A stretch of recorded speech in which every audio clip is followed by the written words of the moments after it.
Olá, bem-vindos à rúbrica Livros do Vasco.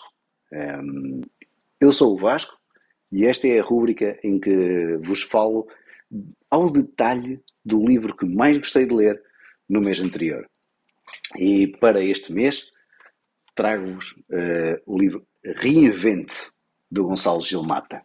Este é o segundo livro que leio do Gonçalo Gil Mata. O primeiro que li foi o Ainda Não Tive Tempo, adorei na altura. Ainda Não Tive Tempo é muito bom. Adorei este livro. E agora fiquei curioso. Na verdade, este é o terceiro livro do Gonçalo. O Gonçalo tem um primeiro livro que retrata o que fala de uma viagem que ele fez desde a América do Sul até Nova Iorque e eu estou desejoso de o ler. Gonçalo, se estás a ver este vídeo, pá, um grande abraço, parabéns. Os livros são muito bons, pá, o livro é muito interessante. E agora vamos lá ao detalhe. O que é que trata o livro? Pá, basicamente, como o título diz, o livro fala-nos de como nós nos podemos reinventar enquanto pessoas, enquanto nós. E o livro dá-nos 3 passos para nos reinventarmos. É um método de 3 passos. E estes 3 passos são, primeiro, nós compreendermos a maneira como vivenciamos cada experiência, basicamente como é que nós estamos. O segundo passo é perceber como é que nós podemos ser melhores a identificar o rumo que queremos tomar. E o terceiro passo, ok, agora que identificamos o rumo, que sabemos viver as experiências, como é que nós nos pomos ao caminho? Portanto, como é que fazemos para chegar onde queremos?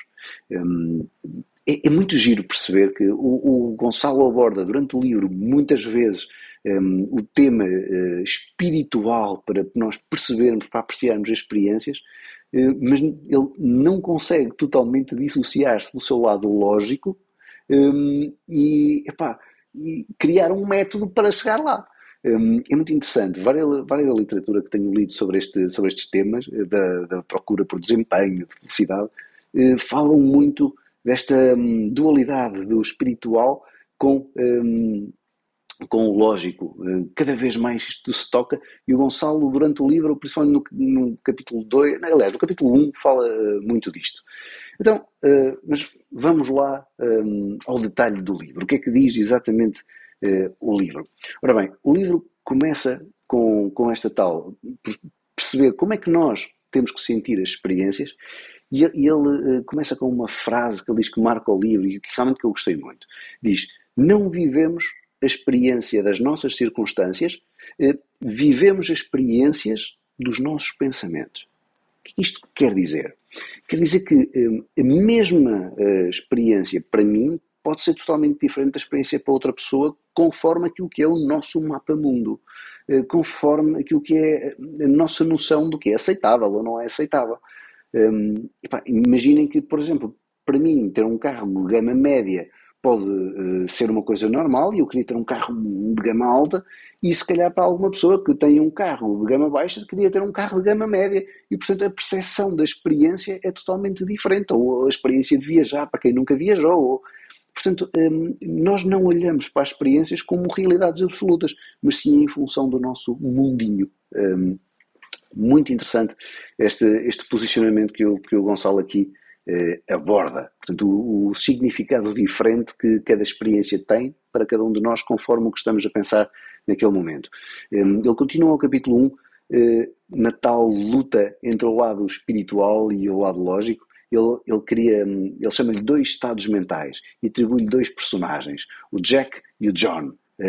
O Jack, que é o lógico, é o perfeccionista, é o que quer atingir resultados, é o que luta, é o estressado, e o John, que é o Zen, que é o espiritual. E depois ele, através destas 2 personagens, ajuda-nos a perceber esta luta, a mostrar quão difícil é o equilíbrio e depois vai-as usando ao longo do capítulo para dar dicas de como manter este equilíbrio, que é um equilíbrio difícil, é óbvio, porque as características de um são antagónicas das do outro.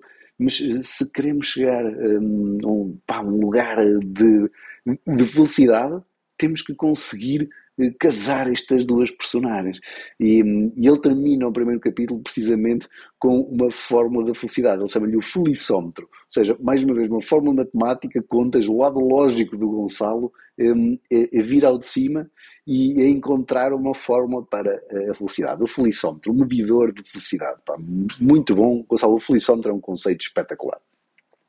Depois, no segundo capítulo, ele passa para como é que nós definimos o rumo, como é que nós sabemos aquilo que queremos e como é que ajudamos depois, como é que isso nos pode alimentar. E volto aqui a usar uma frase dele, impecável. Ele diz: perceber a diferença entre uma vida instagramável e uma vida inspirada é a diferença entre ter uma fogueira ou um vulcão.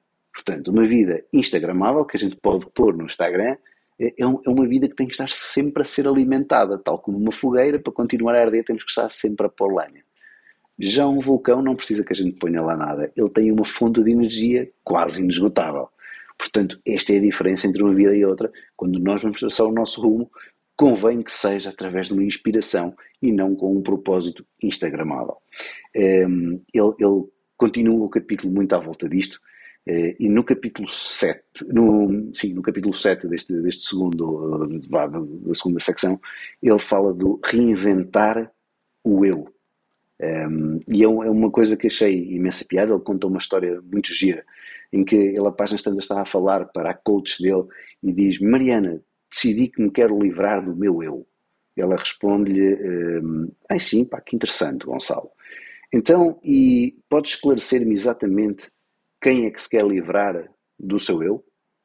Pá, isto levou-me a uma frase que tinha falado precisamente nos livros ao detalhe do mês passado, do livro do Bruno Seco, em que o Bruno Seco tem, portanto, ele fala da mentalidade SIGA, que é a mentalidade que o levou ao sucesso, e depois diz algo do género, portanto, alcançar a mentalidade SIGA significa que eu sou quem eu quero ser.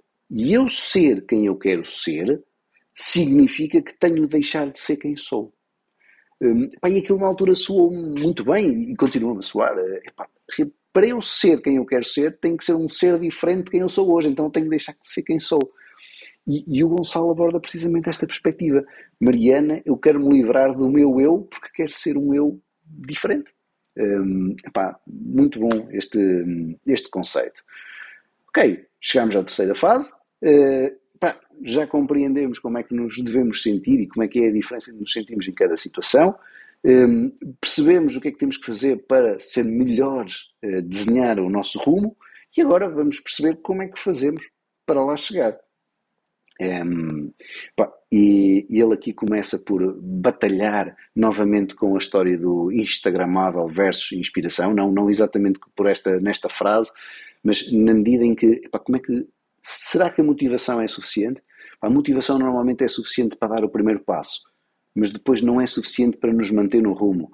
É preciso ir além do que é motivação, é preciso uma inspiração, é preciso um plano para conseguir continuar, para seguirmos no rumo depois dele estar definido, nos mantermos no percurso, porque nem sempre o percurso é fácil, vai tendo uma série de imprevistos e desafios, e a motivação por si só não chega. É fundamental, mas não chega. E então ele dá 5 dicas práticas que nos vão ajudar a seguir esse rumo. Eu acho que eu não vou aqui referir mais dicas. Vou-vos sugerir que compram um livro e leiam. É excepcional. Mais uma vez, Gonçalo, muitos parabéns. Muito bom. Espero que gostem do livro tanto quanto eu gostei. Espero também que gostem desta rúbrica, continuem a assistir, que a recomendem aos vossos colegas. Se ainda não subscreveram, por favor, subscribe, boa, e ativem os alertas para receberem notificações sempre que estes vídeos forem lançados, uma vez a meio do mês e uma vez no início do mês, com os vários livros que vou ler no mês a seguir. Portanto, já sabem, mantenham-se connosco, deixem as vossas sugestões de leitura, boas leituras e um grande abraço.